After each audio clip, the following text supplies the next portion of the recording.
Salve, salve, rapaziada, professor Brauna na área. Hoje nós vamos falar de um tema sinistro. E eu quero saber o que você acha desse tema. Mas antes de mais nada, se você ainda não é inscrito no canal, se inscreva agora no canal e detalhe. Olha só, você verifique se está com o sininho aí aparecendo, porque o YouTube tá danado para tirar esse sininho, tá? Então verifique se o sininho está funcionando para que você receba todas as notificações de todos os nossos vídeos. E como de joinha... E como de costume, vai deixando logo o seu joinha. Galera, olha só. Tu já ouviu falar sobre crime famélico? Hoje a gente vai falar sobre o princípio da insignificância, atualidades desse crime famélico. E se você já ouviu falar, eu quero saber, o que é o crime famélico para você? O que você pensa sobre o crime famélico? Coloca aqui embaixo. E, diretoria, chama a vinheta!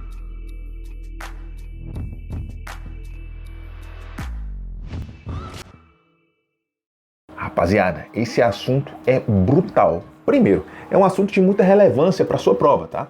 Por que é um assunto de muita relevância para a sua prova? Porque lá na sua prova, na maioria das provas para a carreira policial, vai ter um detalhezinho falando assim, atualidades, tá? Então nessa parte de atualidades você tem que ficar bastante ciente.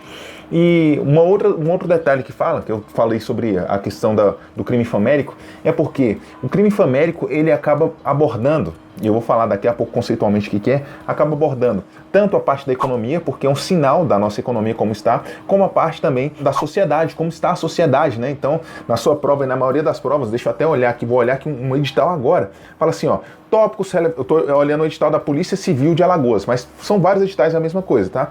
Fala assim, atualidades, aí fala para a redação, né, que você precisa, aí fala, ó, tópicos relevantes e atuais de diversas áreas, tais como segurança, então crime famélico tem a ver com a segurança, transporte, política tem a ver com a política, economia tem a ver com a economia, sociedade, educação, saúde, cultura, então tem a ver com a sociedade também, e assim sucessivamente. Então perceba que é um tema de muita relevância.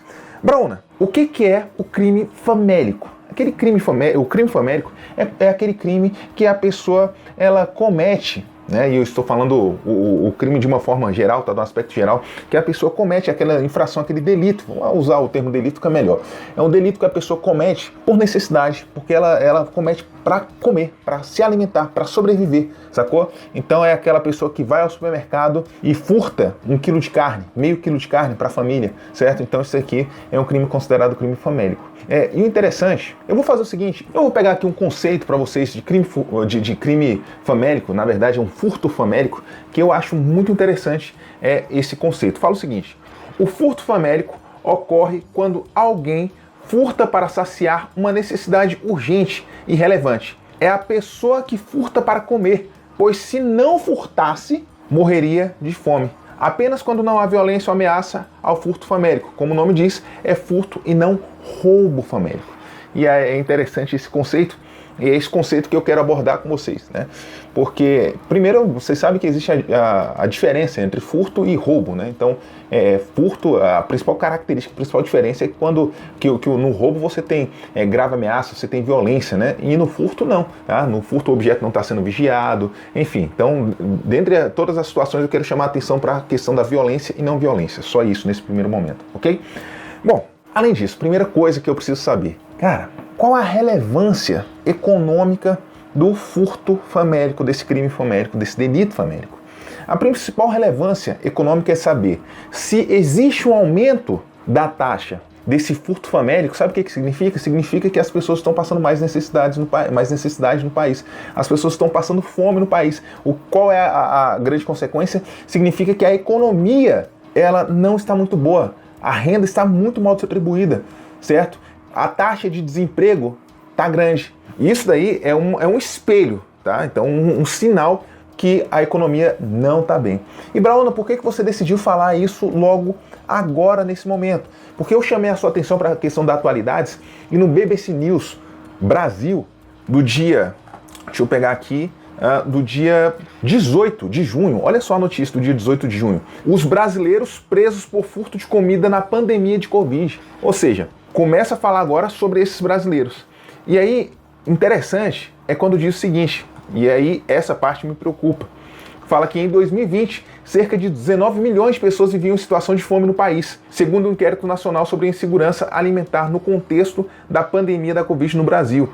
Em 2018, eram 10,3 milhões, ou seja, em 2 anos houve uma alta de 27,6%, ou quase 9 milhões de pessoas a mais, ou seja, de pessoas na situação de fome. E isso daí qual é a consequência? A consequência é que aumenta a quantidade de furto famélico, normal, né? E aí diz, e aí que eu acho interessante, muitas das ações do furto famélico estão chegando a instâncias superiores da justiça brasileira, como o STJ, que é o Superior Tribunal de Justiça, e o STF, Supremo Tribunal Federal. Desde 2004 existe um entendimento do STF, aí vai explicando o entendimento que nós vamos falar logo mais. Mas olha só, primeiro é uma relevância do aspecto econômico, segundo, cara, o aspecto social. Então, a economia não está boa, existe uma redução aí de trabalho, então você pega a questão da economia, pega a questão social,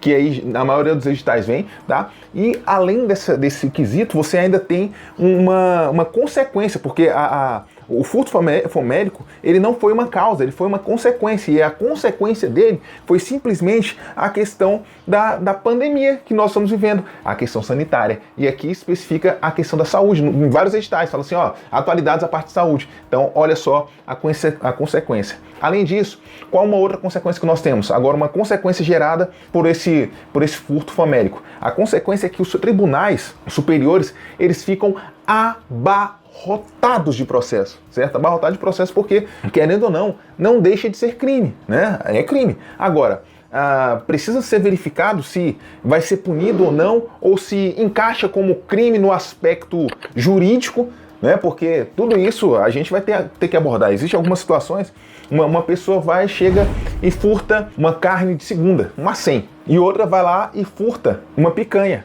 Talvez a interpretação do tribunal possa ser diferente, porque, uma coisa é o cara furtar ovo, certo? Outra coisa, o cara ainda foi seletivo, ele quis furtar picanha. Será que se encaixaria dentro de crime ou não? Tá? Ou seria abrangido pelo princípio da insignificância, que é o que nós vamos falar agora, nesse exato momento. Existe um princípio no direito penal chamado de princípio da insignificância.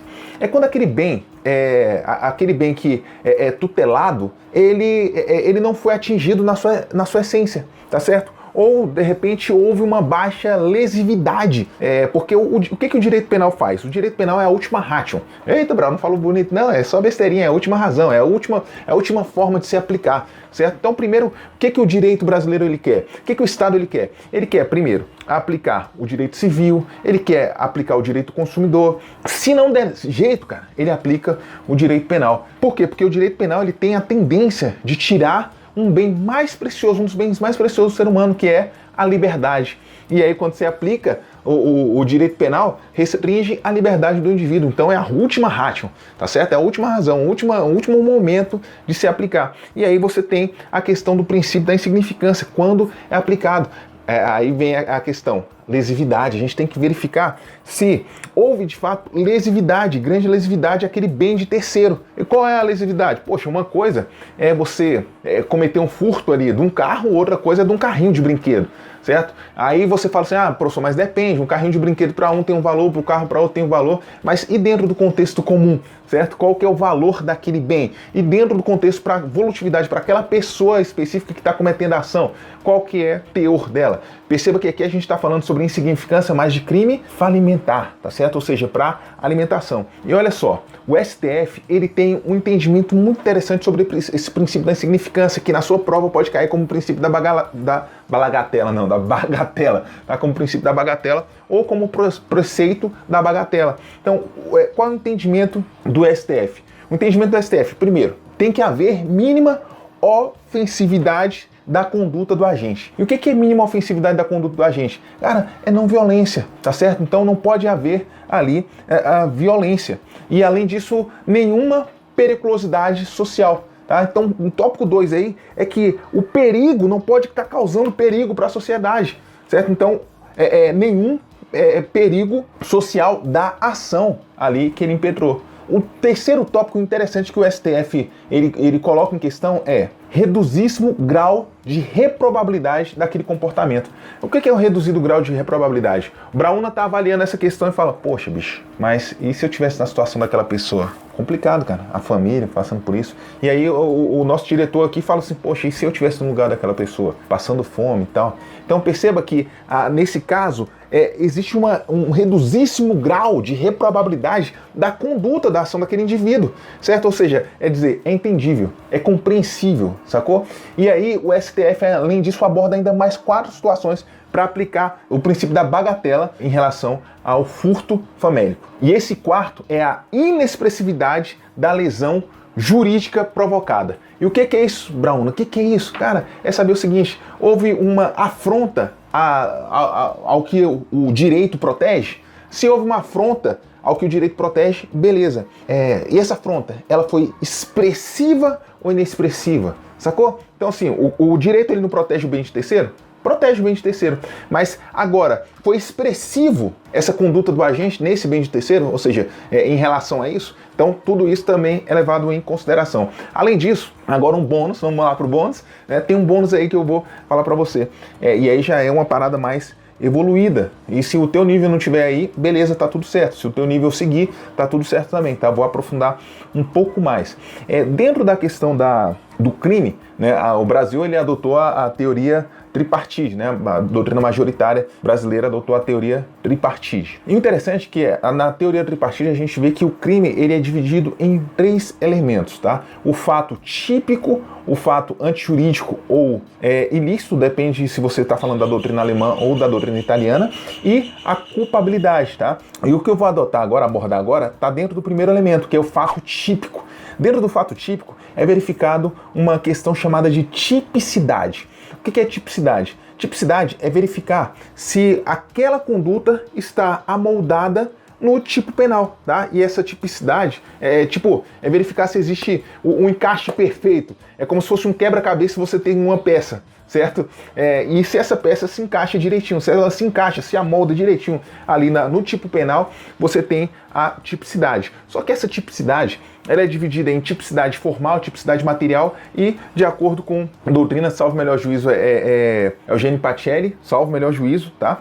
Ele fala da tipicidade conglobante também, ou o NUT, tá? Fala sobre a tipicidade conglobante, mas o que eu quero abordar aqui é só a tipicidade formal e material, tá? De acordo com o STF, houve aqui, de fato, tipicidade formal, tá? Quando existe a questão do crime. Por quê? Do furto, tá? Do furto famélico. Porque se amolda especificamente no tipo penal do artigo 155. Tá? Agora, não se encaixa na tipicidade material. Por que não se encaixa, Brauna? Porque o bem jurídico tutelado, ele não foi efetivamente lesado, certo? Porque ele foi tão insignificante que o STF considera que ele não foi lesado. Ou seja, tem tipicidade formal, mas não tem a tipicidade material. Então, nesse caso, nem haveria a questão do crime, tá bom? Então, essa seria a ideia, beleza? Pô, cara, muita informação aí, tu pega a caneta, pega o papel e o pau vai quebrar. Hoje eu tava inspirado, hein? Falei pra caramba aqui. Mas vamos fazer o seguinte, se você, depois dessa aula, sim, isso foi uma aula aqui, se você ainda não se inscreveu no canal, não está inscrito no canal, pelo amor de Deus, para de dar mole, se inscreva logo no canal, tá? E deixe o seu comentário, se você gostou ou não, e o que você entende sobre o princípio da insignificância, se você acha que se aplicaria o princípio da insignificância nessa questão do crime famélico, do furto famélico, ou você acha que não deveria. Enfim, conta a tua experiência aqui pra gente aqui nos comentários, beleza? E, de costume, se você não deixou o seu joinha, já deixa logo o seu joinha aí pra gente, tá bom? Não se esqueça que aqui tem 2 vídeos sinistros que eu tô deixando pra você agora, nesse exato momento, beleza? Tamo firme, forte, não tem misturado, é nóis, é só o começo. Valeu!